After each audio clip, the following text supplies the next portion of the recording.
Hello, hello, hello. You're watching Creativity in Focus, a live video podcast where every week we bring a new artist and show their amazing creations. And today is no different. A very special guest here with me. But before we get started, a few housekeeping items. So we are live for a reason. We love your interaction. So whenever you feel like sending a comment or asking a question to the artist, just do so on the chat or comment box. Depending on where you're watching, there is a chat or comment box either beside the video or below the video.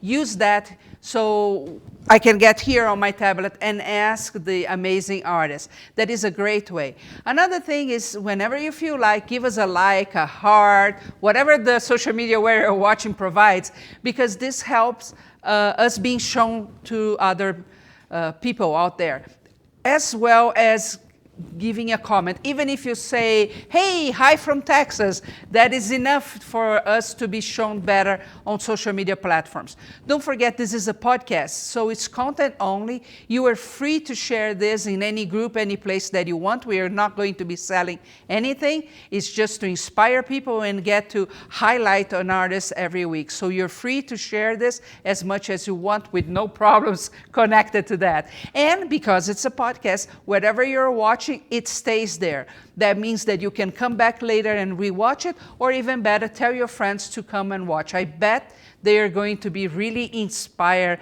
by our artists. And our artist today is Michele Freeman. Welcome, Michele. Hi, thank you for having me.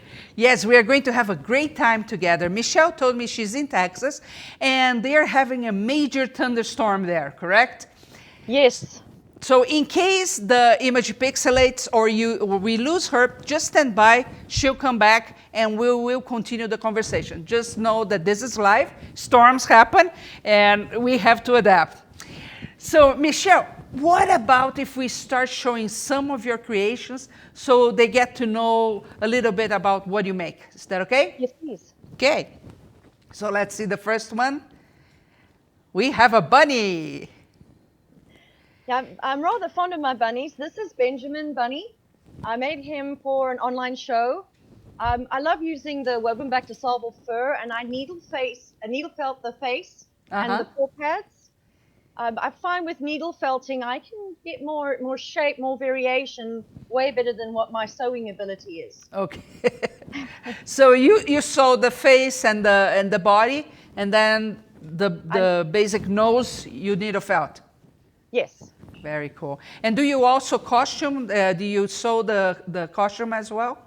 I do. I do a lot of costuming. I'm very fond of costuming. Michelle Lamb taught me some basics, and from there, that's all I want to do now. How long have you been making dolls and teddy bears? I've been a creator my whole life. In South Africa, you had to learn how to sew and cook. It was compulsory for all girls till they were about 16. Uh-huh. I wanted woodwork, but I had to learn how to cook and sew. And I used to make Muppets, which is why I'm loving watching what you have on Curious Mondo right now. Oh, really? Because I never really knew how to work the foam that well, and I used to use the foam that had holes in it. Uh-huh. But my mom still has some of my original Muppet creatures. Oh, cool.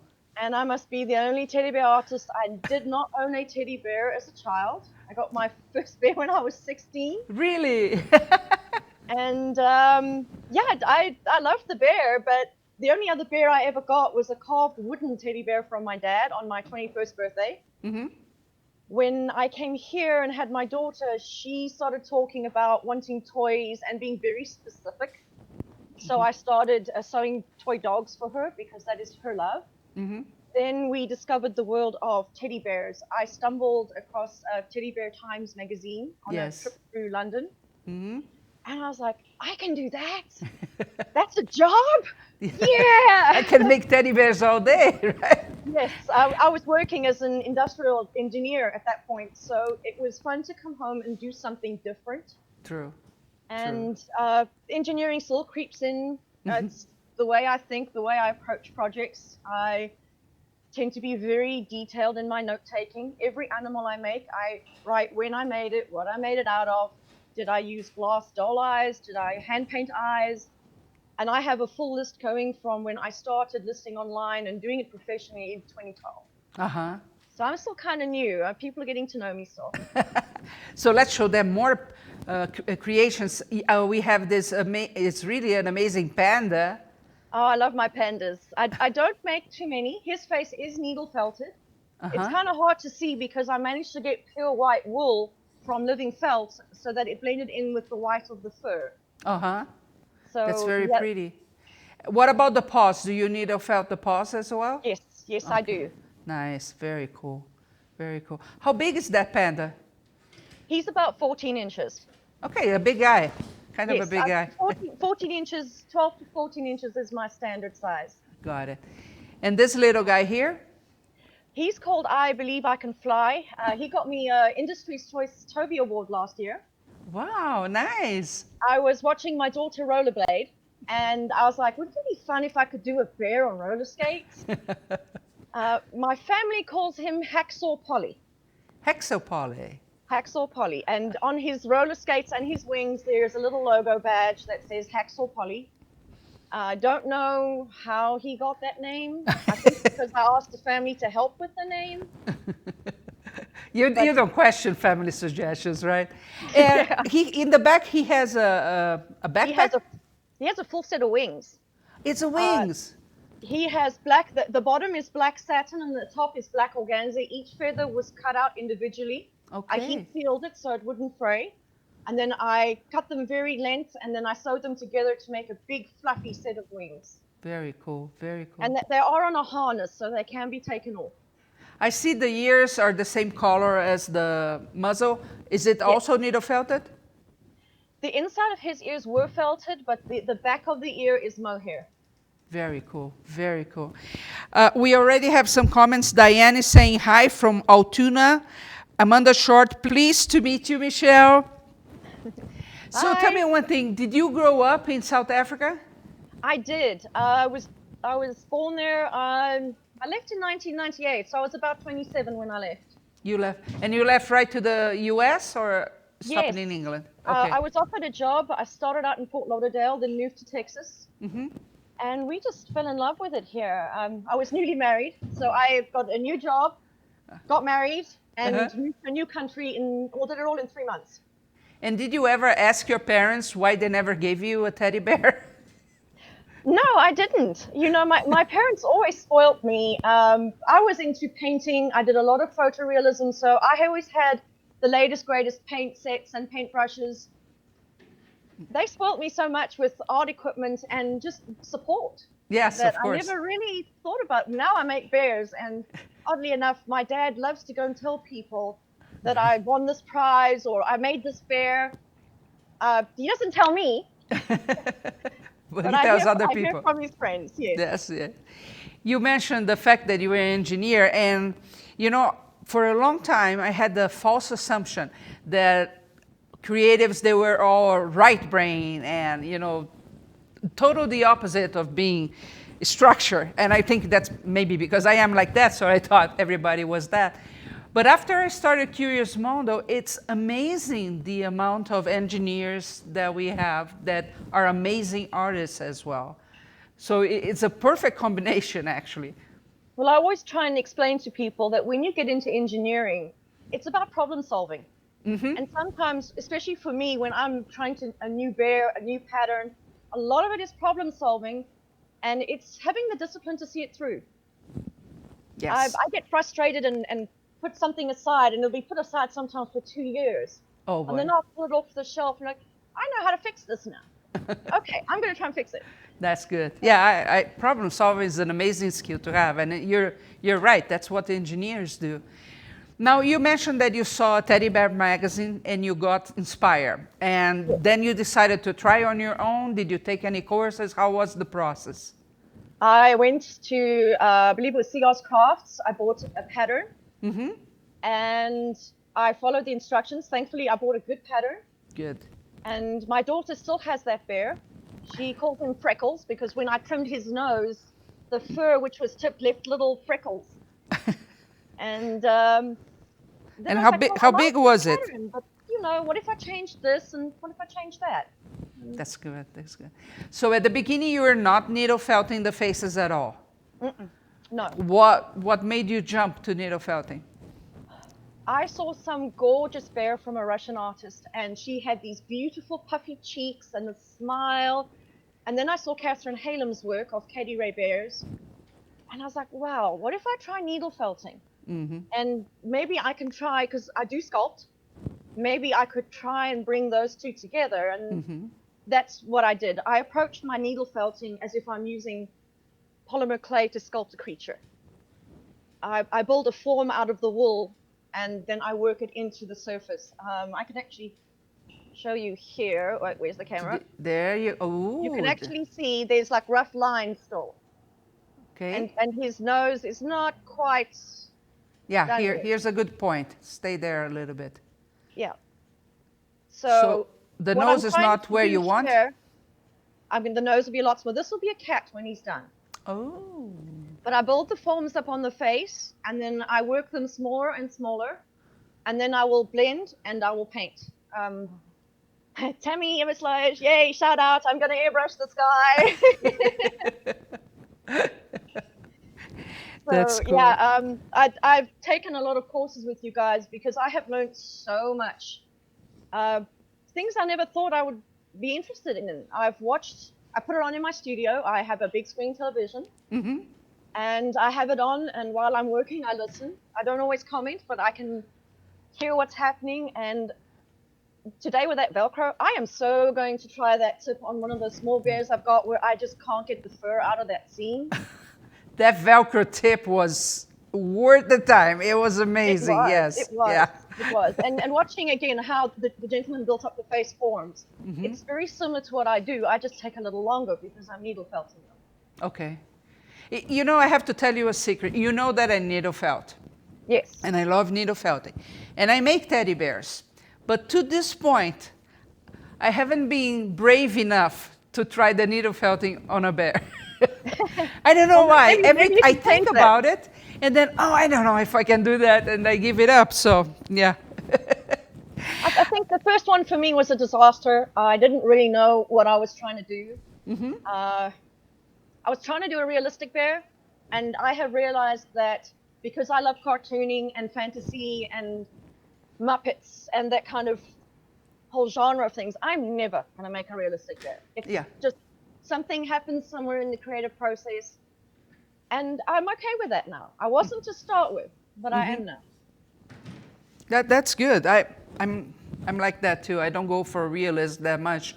I like the fantasy connected to the creation. So I think it's different artists, different approaches, correct? Yes, absolutely. Jane's saying, where do you find your inspiration to create? I love reading.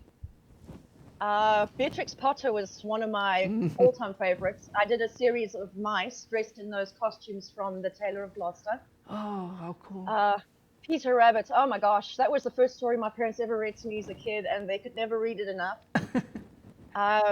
I love fairy tales. I have books of fairy tales that are extremely rare from my dad when he grew up. So they're very different fairy tales. When he bought me Hans Christian Andersen or the Brothers Grimm, he bought the original versions. Oh my gosh. Which probably could now read to my daughter, but there's no way I could read as a kid. When she was little, I think she would have been freaked out at Cinderella with them lopping bits off. That's fantastic. You know, when I was a kid, we used to live in an apartment in Brazil, and every now and then it would go across my mind, if the place catches on fire, what do I need to take with me? And it would always be, I had the Greens collection, I had, I don't know the name in English, but it's Countess of Segur in Portuguese. I would get those and my monkey's long place. That's how I would survive a fire. Love to read fables. I think it teaches us so much about dealing with life, right? And our own fears. That's very cool. Terry Love is saying, so glad you're interviewing another bear artist. Thank you so much. Yes, we want to interview all of them. Thank Kelly, you. What is the biggest and smallest bear you have created? I've just finished my smallest bear. I'm going to stretch over here. This is the smallest guy I've made. Oh, cute. I do not want to do it again. He's for an online show as well, and Is this all felted or? he's not actually. His nose is. His nose is felted. Okay. And he's going to go. The other thing I like to do, and this is my escape, is I like to sculpt. Dragons? I made him a little dragon. Nice. So that will be my set. The biggest one I've made is actually down here. His ears actually are wired. Oh, so nice. This is my March hare. Mm-hmm. He's about, with ears, 3 feet tall. Okay. So wow, that's pretty big. How long yeah. did it take you? This guy took me 2 weeks. I had a lot of problem with the costuming. And it was the first time I tried a wire armature in the legs to help make him stand, because he is a standing creation. Can we see his feet then? Oh, yeah, sure. Well, they are felted. Oh, look at that. I love the chubbiness there. And he's got his spats on, so Okay. yeah. And he has an armature and can stand on its own. Yes. And I like to put armatures in my larger creations' arms. The other one I have, I don't know, I think I might have sent a photo. This is a custom piece I have just finished. Ooh. I love steampunk. This guy's arms are fully armatured so that if I want to move his arm out to the side, let me see if I can get that in there. Fantastic. His arm will stay out to the side. Mm-hmm. And I can curve it in as well. My current picture on Facebook is the female Victorian bunny. Uh-huh. And she asked me to make a gentleman to go with. Oh, really? So this is, he wears shoes. But his legs are also So armored. let me see if I understood. The Petunia bunny from the girl on TV, is that what you're saying? Or you made a Petunia bunny? I didn't get that. And I made a female bunny like this. Oh, got it. Okay. Dressed as in a Victorian with the bustle and the whole sculpted dress. Uh-huh. And that one took a long time. It took me longer to make her outfit than it did to make the bunny. Yes, I bet. Yeah, I bet it's quite complicated. Well, you told us that the other bear took you 2 weeks, and Terry is asking, how long does it take on average for you to complete one of your creations? So what's the average? It depends on the size. One of my little bunnies, like this little guy, this will take me about 2 days. It's about 12 to 14 hours work. Mm-hmm. I'm lucky that my child goes to school very, very early and comes home late. So he gives you time? Well, she's in band. She's a saxophone player, and she's doing a lot of competitions at the moment, so she likes to practice at school because they have sound booths. So I drop her off at 6:45 and I fetch her at 5 in the afternoon. That's cool. Let's see some more pictures of your creations here. Okay. Can you see that one? Oh, yes.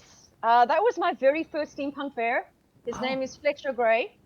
He got me a Industry's Choice and Public's Choice Toby, so he's probably the bear I'm most proud of. Really? He's gorgeous. I did airbrush him, and I had some spillover on his cheeks, and everyone was like, cut it off, cut it off. I was like, you know what? I like how it brings warmth to his whole face, and I'm so glad I left it. Mm-hmm. Again, that is I don't know if I'm saying this right, Tisabel fur. I prefer using fur. it because it doesn't have the mega stretch. Mm-hmm.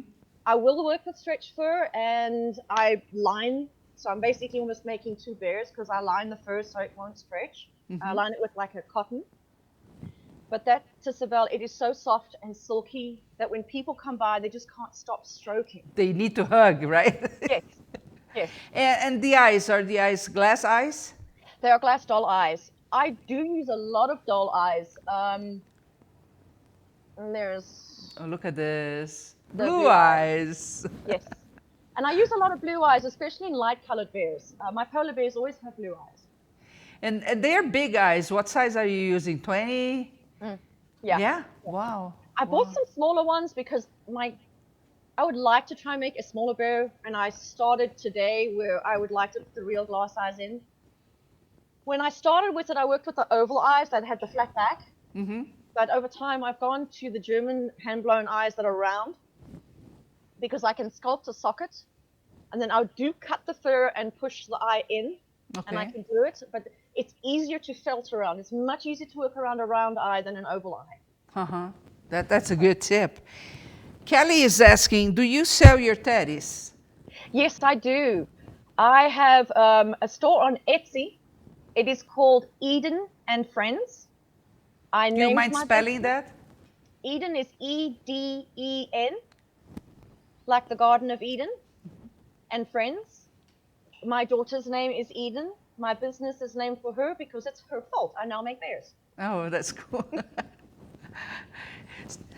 So, and can you tell us an idea of prices that you ask for your teddies? Again, it depends on size. My smaller bears are between 200 to 300. My bunnies are about 250 to 300 for the smaller ones. My bears are 350 to 450 on average, but my really big custom pieces, they will run between $700 to $800 because of the amount of work in costuming them. Right, right. And do you do shows as well? I do. I love to go to in-person shows, just meeting other artists. It's so cool when you look at the latest magazine and you go to the show and the artist is there and you can talk to them. Cool. That was super amazing. And I love meeting people. And when someone buys a bear from me, besides the gratification that someone's Yes. prepared to do that, Uh-huh. finding out somebody likes my work, somebody likes what I do, because I make what I like. I don't, somebody comes to me and says, oh, I want you to make something like this. And I'll be like, So do no, you take commissions or no commissions at all? I've stopped. You I stop, used yeah? to on Etsy. The last one I did, a lady wanted a life-size replica of her beagle. I loved making that, but it took me a month. And I just made the decision, it's not worth the time. It's so much time and effort, and you've got to be spot on.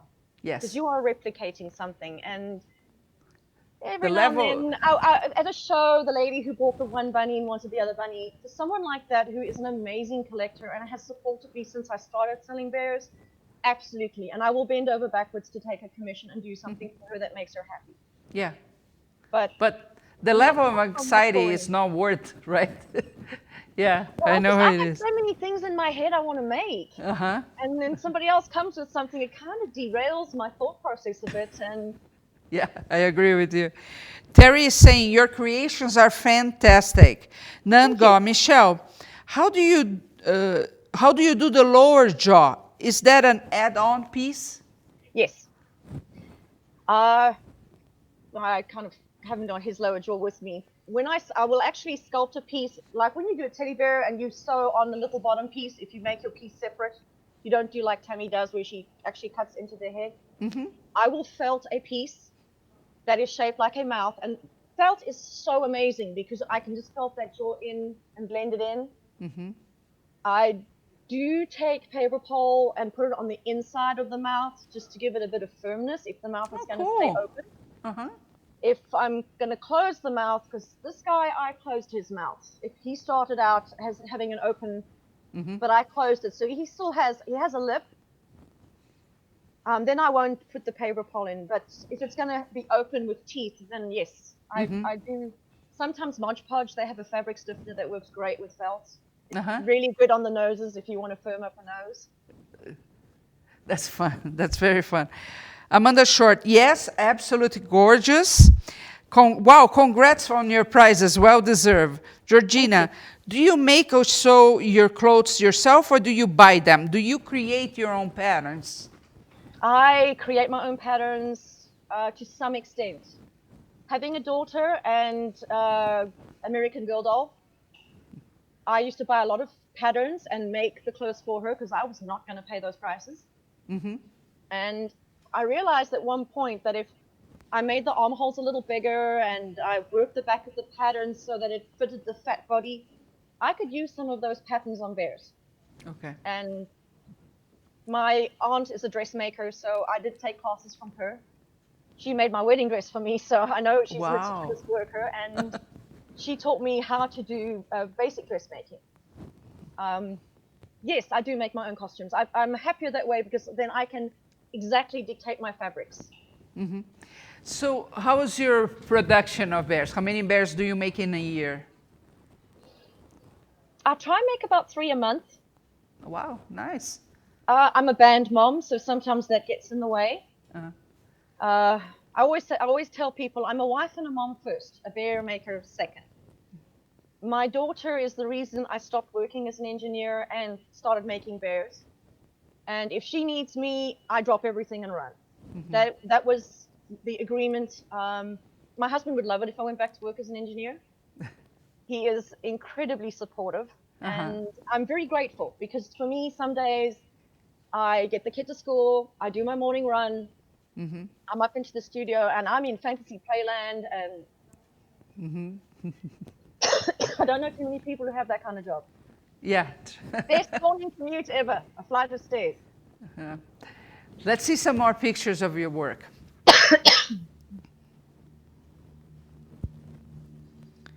That we showed that one.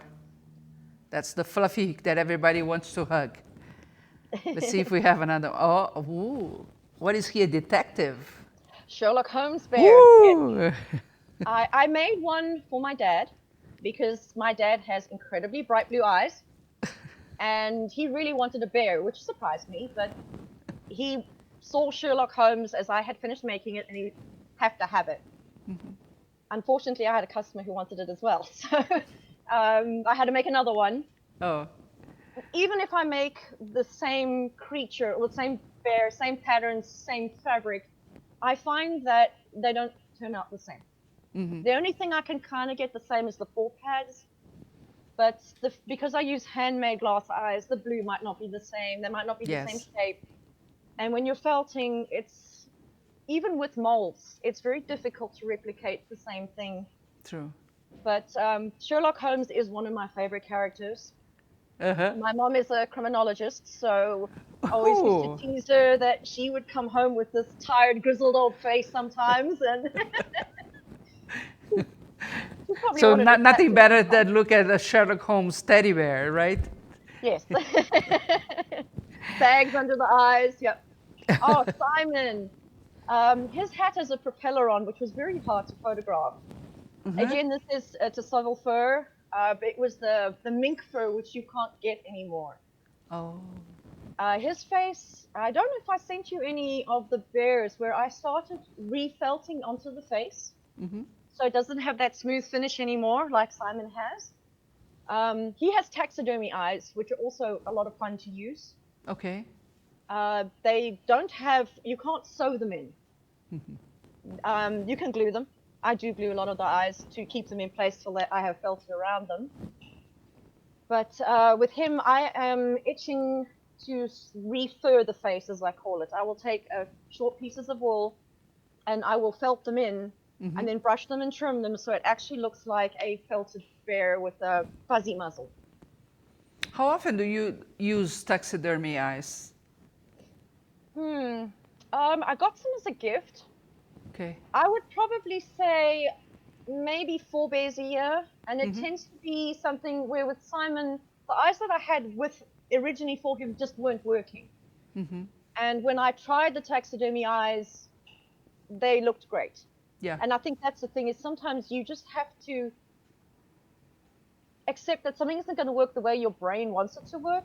Don't be scared to try something new.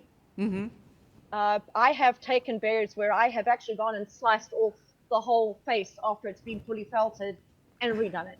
Oh, really? That's what I love about felt. It is so forgiving. Yeah, that's true. That's true. You know, I, for a long time, resisted going to a taxidermy shop. I'm not into hunting, and I didn't want to go, but I went. And it was a fantastic experience. And I got so many eyes of all types of animals that you can think. They're extremely well done. They are. And I love how when the bear is in light, they almost reflect the light as a real eye would. And to me, that is part of the attraction of using them. Yes, yes. That's great. It's the first time I see an artist talking about taxidermy. Well, not the first artist. I have a group of wood carvers that I go to, and that's quite common. They do buy them to make ducks and other animals. But Yes. with teddy bear, it's the first time. Terry is saying, do you ever find it hard to part with the bear? Yeah. I Yeah. have a few that I've gotten so attached to that they're actually now in our little permanent collection downstairs. Uh-huh. The first bear I made ever that won an award, that they wanted to keep it. It was in London, and I said, no, please send it back. And I still have him. He's a pirate. I have Uh-huh. made another one similar since then. But that bear was so special to me because it was the very, very first bear I felt it. I was terribly nervous about how it was going to be received. And a friend said it's an in the fur competition. So Wow, send it out and I'll make sure it's looked after and let's see what happens. that's cool. So, How big is your collection? nah, it's not that big, but it's growing. It's It's growing. growing. I have about 20 bears. Wow. I do tend to collect more traditional bears. I don't make them. Uh-huh. But I love Alan Sue of Teddy Bear Barns. I have a few of his. I absolutely love his style. His bears are traditional in shape, but not traditional in color. Uh-huh. I have a blue bear. I have a lavender bear. I was eyeing out a pink bear that he has. I would love to, if I can fight people off Tammy's tables, get one of her bears. Mm-hmm. Wow. My biggest problem going to a teddy bear show is I spend the money as fast as I make it. There's just so much creativity, and when you know what goes into making those bears and the quality and the creativity astounds me. Yes, yes. Last year, I think it was last year, there was a challenge at the Philadelphia show where a pattern was sent to the artists, and you made the bear from the pattern, and you finished it how you would normally do one of your bears. Not one of the 40 bears that were on that table looked the same. 40 bears, all Not different. one. Completely. Nice. In fact, it was hard to believe they were from the same pattern. Uh-huh. That's great. That's amazing. Lucy, how do you come up with the themes for your creations? Well, I watch a lot of movies. I will see an outfit that'll be like, wow, what would I would like to make that. I'm very fond, as I said, of Beatrix Potter. So I have a badger and a fox in the works, Mr. Todd. So he will be wearing a hunting jacket. Stories. Most of my creations have a story behind them, which is why they are dressed how they are dressed. I watch a lot of cartoons. I love Disney. So yeah, it's from things that happen around me. Sometimes I might meet a very interesting person while I'm out walking or running in the park, and I kind of picture what they would be like as a teddy bear, or what kind of animal would they be, and I use that as a challenge sometimes to make a bear. Like Sherlock Holmes, he was made after my mom came home after a particularly grisly case, and she looked so tired and beaten down, and I was like, I have to make a bear that looks like that. Oh, that's fun. That's fun. That's very cool. Tell me today, who are the teddy bear buyers? Most of my collectors are my age or older. I have an even mix of men and women. I don't see a lot of very young people at shows. By young, I'm saying 18 to 25. This is mostly gray. So I would love it if I could find a way to tap into younger people to get them interested in collecting. Most of the time at the shows, I would say the age ranges from what I see are 30 years and up, and sometimes they'll bring their children. I used to go to schools to show the kids at school what I made and how I made it, trying to introduce them to the idea of being an artist for a living and doing something different. But to educate parents as well of what is out there. Yes. But to me, most of the collectors I see, they're not young people. And yeah, I would say even splits on men and women who buy from me. That's interesting. Do you see a solution for this gap? I'm trying to find one, and the only thing that I do, and I know it's created some consternation with football parents, but I am trying to get into the high schools to do talks about being an artist because they do have career days. I do have a business degree. Yeah. I've never stopped studying. I've never stopped learning. Again, something I caught from my parents. I'm the only one in my family who does not have a master's degree. And I think if we can get kids at high school level and get them maybe learning to sew, because I know here in Texas, there are some of the middle schools and high schools that are talking about bringing home economics back. Oh, really? They don't want to call it that, Uh-huh. but they want, because to me it's a life skill. Knowing how to sew something is a life skill. And I have had some interest from one of the school districts about teaching a class, and it's like, well, let's make something fun. Let's make a simple teddy bear. Uh-huh. And we can put buttons on as joints so they know how to sew a button. And trying to work it into a curriculum where they will leave with something that they own, that they are proud of, but they also have learned how to do hand stitching, machine stitching, cutting, and some stuff like that. And to That me, is that's true. the only thing I can think of is finding a way to reach them. It's probably one of the reasons why I make steampunk bears, because I do have a younger collector base that looks at the bears. Oh, yeah? And yeah, Facebook is good. Facebook is good. I think you're right. That would be the right venue to go.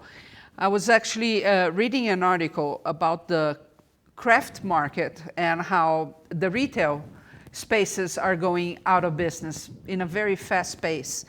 And the author was saying that the real reason is they are not ready to adapt to how the younger generation wants to make things. So they rather have false assumptions that they don't create or they don't want to learn instead of trying to adapt. And actually, it looks like, oops, something is ringing here. Just a second. Actually, the only chain that is really focusing on changing that is Joann's. And they are creating a space called the Maker Space, where they're going to put machines, and people that want to go there, they go and use the machines or ask for advice or even take a class in that process. So they were thinking not only we let them allow to go to the creation process, we have to think, oh, maybe they are young so they cannot have this machine or that machine. So we'll have that for them and allow them to create whatever they want out of that space. And I think that's very smart. I think that's a great idea. And I think also looking at the computer games everybody plays, if we could take some of those creations or that kind of animal and teach them how to make something like that. I'm a big fan of Pokemon. I love Pokemon. And I've made a couple of dragons along that line. And that has got a lot of interest from younger people because you made that? How did you make it? Yes. But just, you know, I have a very unusual child. She has a cell phone and it's purely to text me, Mom, I finished early, or Mom, I'm going to be late. I think her usage is 5 minutes a week. She does not own an iPad. She does not play computer games. Her best thing in the world is to go and have tea with her grandparents or jump on her trampoline or build an obstacle course. So she's very different. She's very creative. Yeah. She needle felts. She sculpts with me. She does not like sewing machines. But just trying to get that younger generation to realize that there's something more than just sitting down behind a TV and watching television. I see way too many kids that are not active, and I remember when we were kids, we had no television. Yeah, you had to make use of your imagination, and you didn't have everything in front of you. Today we have this overload of information all the time. Yes. And we think that's good, and it is up to a point, but we have to be able to balance that. Yes. Right. Yeah, I think so. Let's see, I think we have a few more pictures to show. Or have we gone through all of them? Let's see. And I want later for you to show you the mouse you have on your table. Yes. Oh, we have a very colorful one. Oh, yes, my Day of the Dead bear. That was a challenge. It was for the Philadelphia show. It was a challenge bear. He's made out of denim. So I actually needle felted some of that, and some of it is hand painted on. His face is needle felted. The whole head is needle felted. Wow. And I've always loved sugar skulls. Mm-hmm. My sister-in-law is Mexican, so she spoke to me a lot about the colors and the marigolds and the significance. Yes. And it was a totally different material for me. I do paint; it's one of my hobbies. So bringing the two together was a first for me, and it took a long time, a lot of patience in waiting for the paint to dry. Oh. I'm not good at patience on that. What type of paint have you used on that bear? It's acrylic paint, Acrylic. Okay. Very cool. but I did pre-treat the denim with gesso so that the paint would be, especially on the black, the paint would be smooth and it wouldn't Mm-hmm. disappear. Very cool. Is there an? Oh, there. Oh, that's another one of my bunnies. Emma's actually the collar that she was wearing is glass pearls, and they're sewn into a ribbon, and it's meant to be a bracelet. But it Uh-huh. looked so good on her that I thought, well, Why just not? keep trying, yeah. Because I have a pink one where I've done something similar on the collar. Oh, do you have it right there? Yes, I do. Let's show. Oh, Let me get into the beautiful. camera. And she has a plain pink Michael's $5 bracelet. Uh-huh. And then I made a ribbon in turquoise because her eyes, it's kind of hard to see in the light, but her eyes are blue. Uh-huh. And these are hand-painted glass eyes. Michelle Lamb, again, taught me how to do hand-painted glass eyes. And you can see she's Fantastic. also got the And puffy the cheeks. paws. Very Yes. cool. And I do the hands as well. Uh-huh. Very cool. And we have, I think it's a black bear or a dark brown here. Yep, that's Miles Bunny. He's actually missing his goggles. The person who bought him because he said this bunny looks like he belongs on a motorbike. And he was a big motorbike enthusiast, so that is one of the new Shannon furs. It's stretchy, so the whole inside of that bunny is lined with cotton muslin, so that I don't lose the shape. Because as been said before, when you have very stretchy fabric, if you stuff, because I stuff very, very hard, my heads are really firm, and I do that because I want to felt onto them. If you have a stretchy fabric, you will lose the shape very quickly. And to do that, you cut the muslin and sew into the fur, or you glue, or how is it? When I'm needle felting a head, I actually use a type of stuffing. It's Morning Glory, and it's very coarse. It's not the smooth silky. And I will put in as much as I can. I will temporarily stitch the neck shut so it stays in. You can actually felt that stuffing. So when I am working with the wool on the face, on the muzzle to build the muzzle up, I'm felting straight onto the face. I do create a little bit of a muzzle, so I know more or less from my head where I want the nose to be. And I will build up in layers until I'm happy with the amount of the puffy cheeks and the chin. I like to use wool bat. It's a merino blend sold by Living Felt. It's coarser than the very fine roving that a lot of people like to use. It felts quicker, it felts neater, it takes color beautifully, and it will felt to the Morning Glory stuffing. So I don't have to worry about the face coming off. Uh-huh. That's good. And this is our last one. Now this is one of my very early ones. She has a needle felted nose, but her paw pads are not felted, and she still has a polymer. No, that was an epoxy. I started using epoxy resin to make noses. She's one of the very first bunnies I made, and then I decided that it would be more fun to go more realistic and do the more triangular nose that was felted. So that's one of my very first bunnies. I made 3 of those, and that's it. There aren't any more. Now they are with the little triangular felted nose.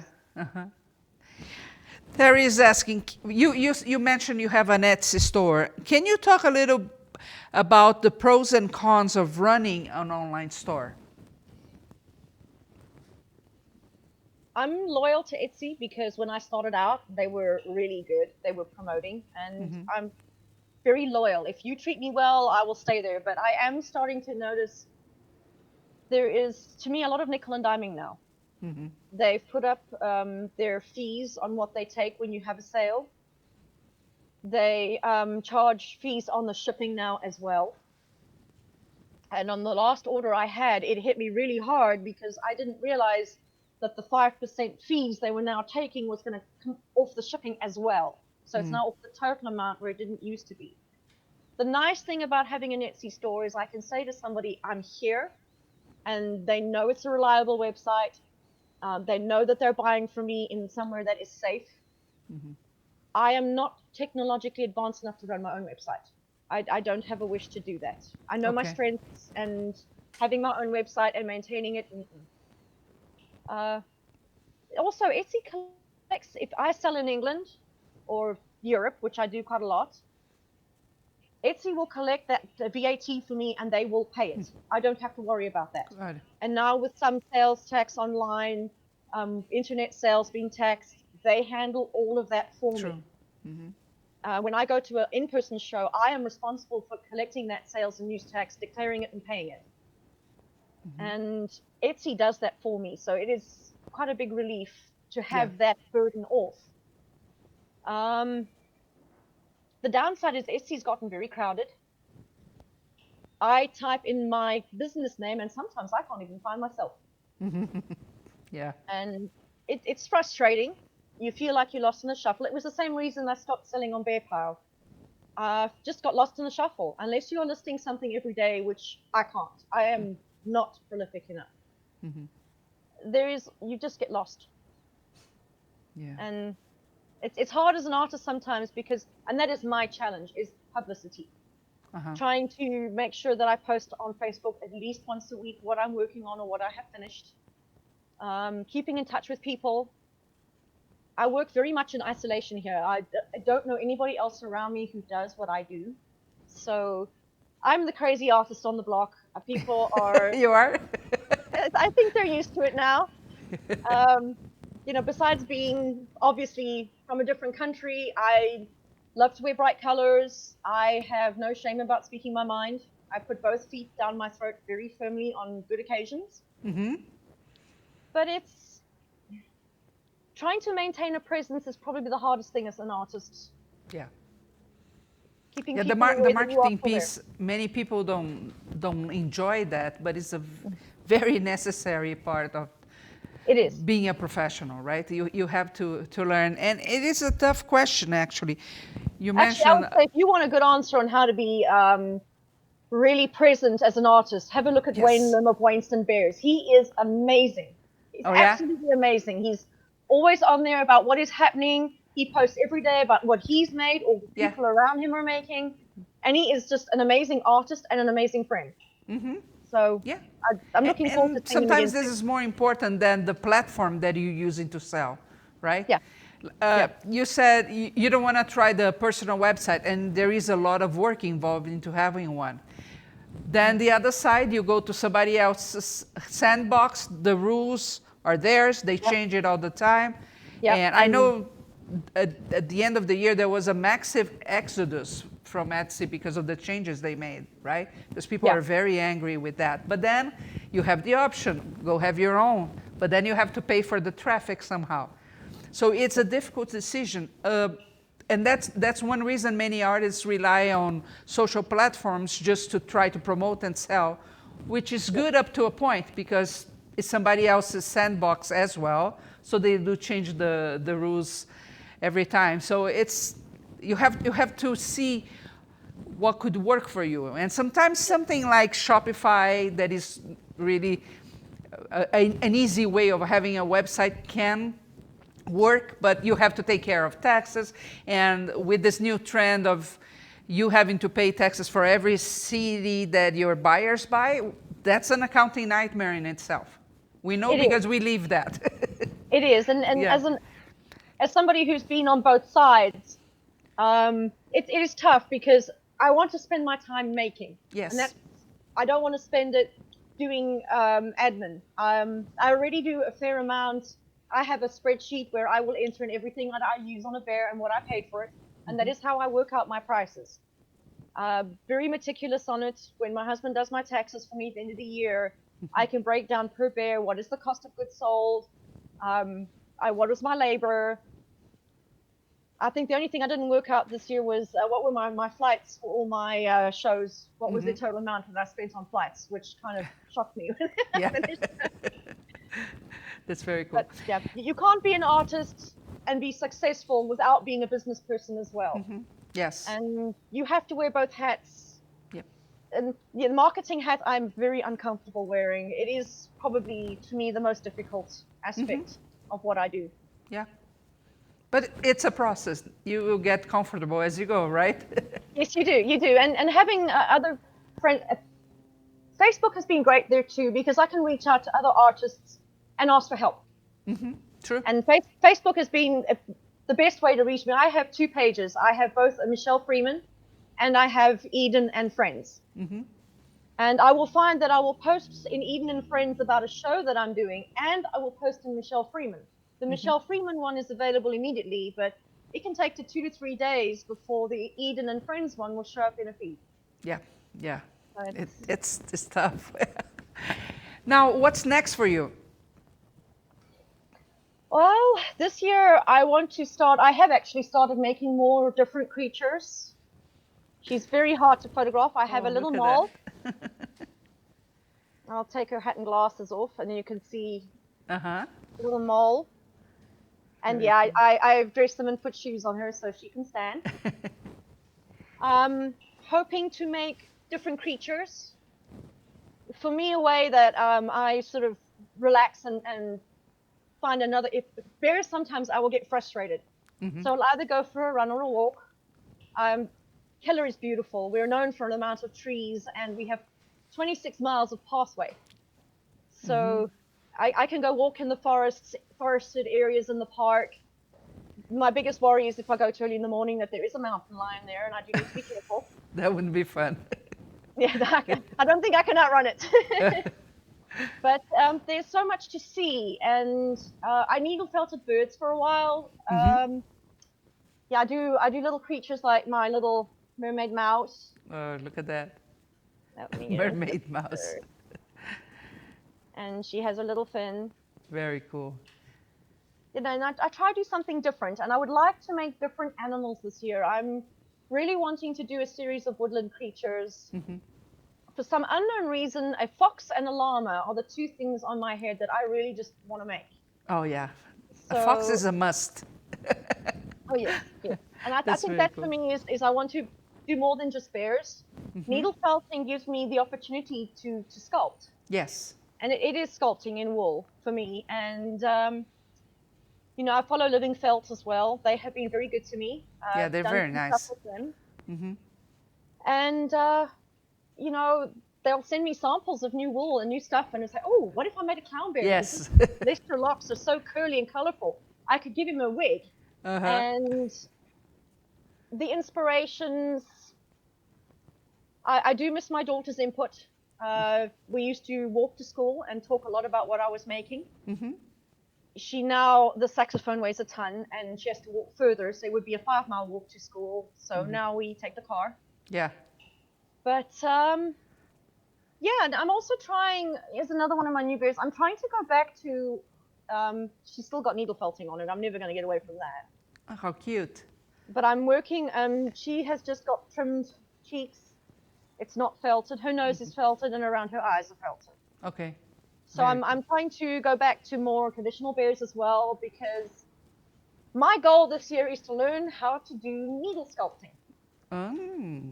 I've always struggled with that, and I'm hoping to do some classes this year in Philadelphia on that, and having Tammy Everslauge's bear making classes, both of them, I have learned so much about what to do. So yeah, Curious Mondo plays a big role in my life.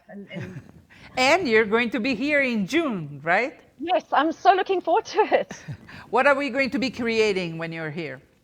We're going to be making one of my bunnies. I'm going to put this one here. I'm going to teach how to make the whole bunny, the pattern to make the bunny, and then how to do the little felted feet and how to felt the face. Fantastic. And these plain clear glass eyes that I've hand painted, and I can demonstrate that as well because I know some people ask me how I get the eye to have such depth. Uh-huh. Nice. So, I can't wait for that. So it's June 17, 18, and 19th, correct? yes. Yes, so stay tuned. Don't forget to visit curiousmondo.com to sign up. You can watch for free the whole course, and it's super fun to interact with Michele, asking more questions. The interview, Terry is saying, has been informative and inspiring. Thank you, Curious Mondo team, for connecting us with other artists.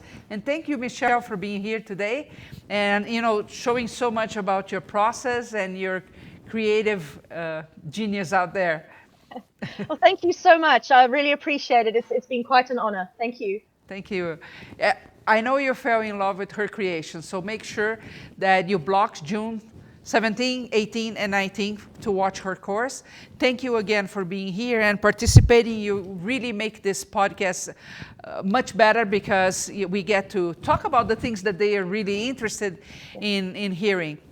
Now, don't forget, this podcast stays wherever you're watching. You can share this with your friends and tell them about Michele and her amazing creations. Michele, tell us one more time where they can find you and your Um, Etsy store. the easiest place to find me would be on Facebook, both as Michele Freeman and under Eden and Friends. It's Eden. And my Etsy links are up on those pages. Yes. Okay. Looking forward to see you back here next Tuesday with another amazing artist. Thank you so much. See you next Tuesday.